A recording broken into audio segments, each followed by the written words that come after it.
Hello guys and welcome to the random tutorial, and in this tutorial we are going to discuss if else statement. Okay, so what is if else statement? Before moving to the syntax part or how we execute is why if else statement is used in C programming, or you can say in any programming language. Okay, so in most of the time whenever we are writing the code, there is conditions like we have to verify something. If something is true according to that this situation, so we can execute this. Or if something is will the condition is not filled, or you can say not satisfied, so this going to be execute. So if we want something like that in our programming, so we should implement if else statement. So this is the work of if else statement, so that we can easily verify the condition. Okay, check the condition, verify the condition, and according to ourselves what should be execute according to the situation, so we can define easily. So this is the syntax of if else statement. If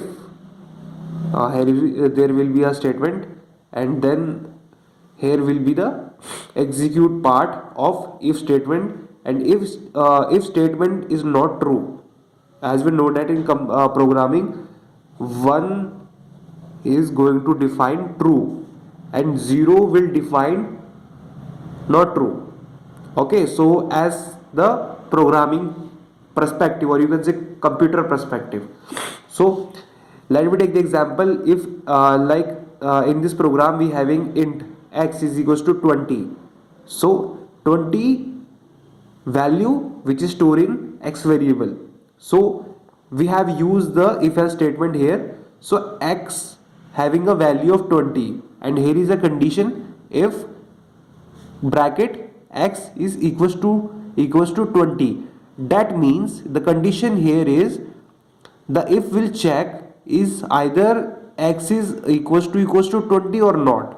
So x having a value of 20 and 20 equals to 20, that means this statement is correct. So this statement is correct. If statement is correct, so it will return 1. But if is x is not equals to 20, or you can say x is less than 20 or greater than 20, then this part of the code will be execute, return to, it will return to. Okay, so I hope you understand this point. So thank you for watching this video.